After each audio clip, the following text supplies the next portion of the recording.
Hi. இன்னைக்கு நம்மளோட கிளாஸில் நேற்று வந்துட்டு நம்ம அப்பர் கேஸும் லோவர் கேஸ் லெட்டரும் வந்துட்டு நம்ம பார்த்துருந்தோம். சிங்கிள் லெட்டர்ஸாக பார்த்துருந்தோம். இப்போ வந்துட்டு ஜஸ்ட் ஒரு ப்ராக்டிஸ்க்காக ஃபஸ்ட் லெட்டர் மட்டும் நம்ம அப்பர்லேயும் அதுக்கப்புறம் வர லெட்டர்ஸ் எல்லாம் லோவர்லேயும் நம்ம ப்ராக்டிஸ் பண்ண போகிறோம். ஓகேவா? இப்போ அதை வந்து பார்த்திங்கன்னா நம்ம இப்போ ஏபிசி அந்த மாதிரி ஆல்ஃபபெட்ஸ் லைன்லேயே நம்ம பார்க்க போகிறோம். ஓகேவா? ஸோ இதனால என்ன யூஸ் அப்படின்னா, டிஸ்டன்ஸ் நம்ம லெட்டர்ஸ்க்கு எந்த அளவுக்கு டிஸ்டன்ஸ் விடணும் அப்படிங்கிறது நமக்கு நல்லா ப்ராக்டிஸ் ஆகிக்கும். ஓகே,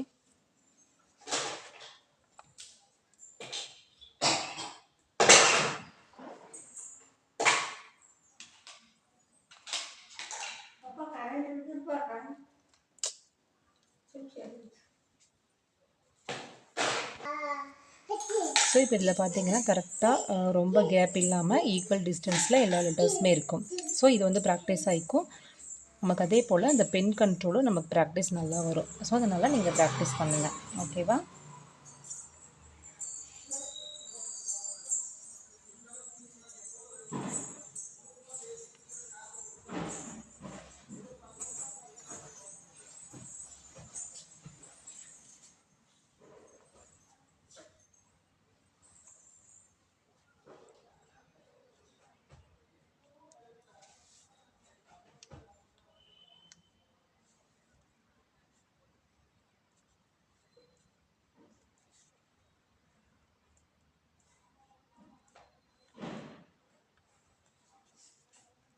ஸோ இப்போ பார்த்தீங்களா கரெக்டாக அந்த டிஸ்டன்ஸும் பார்த்திங்கன்னா கரெக்டாக இருக்கும். ஸோ பார்க்கவும் நமக்கு நீட்டாக அழகாக வரும்.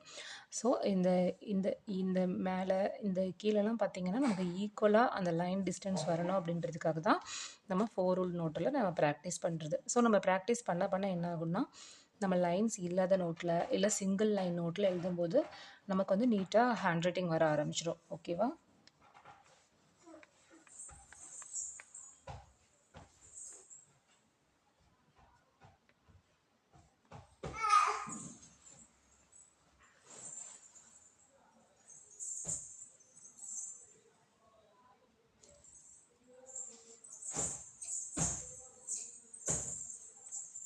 சாரி, இ லெட்டர் மிஸ் பண்ணிட்டேன். இ வேர்டு இங்கே எழுதிடுறேன்.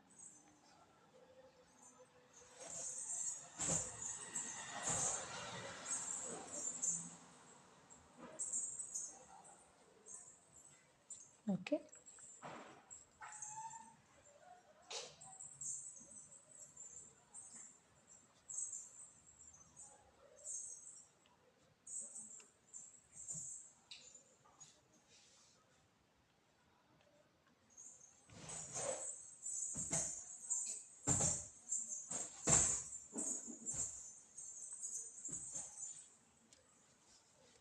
ஓகே.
ஸோ இந்த மாதிரி உங்களுக்கு பிடிச்ச மாதிரி நீங்கள் இப்போ இந்த மாதிரி நீங்கள் லெட்டர்ஸு நேம்ஸே வந்துட்டு ஜென்ரலாக ஒரு வேர்டு எழுதுறதுனால பரவாயில்ல.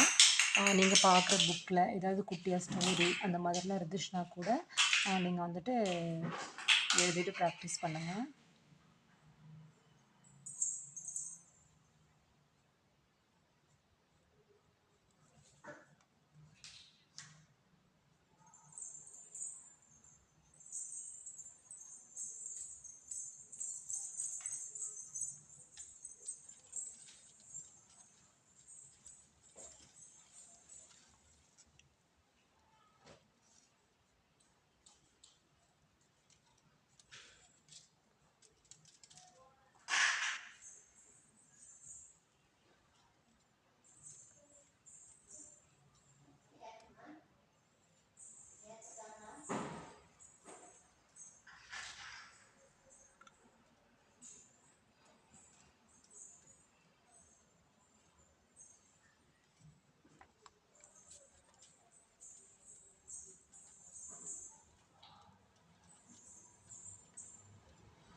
U, then V,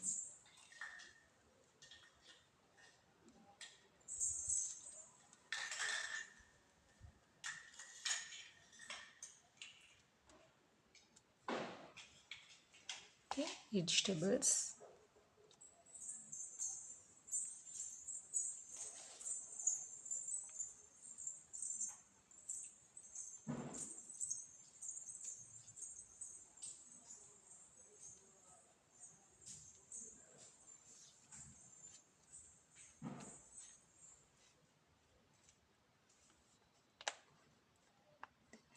X,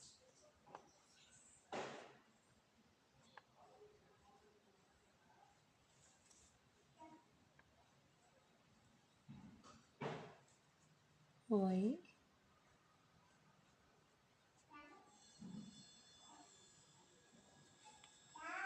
then Z.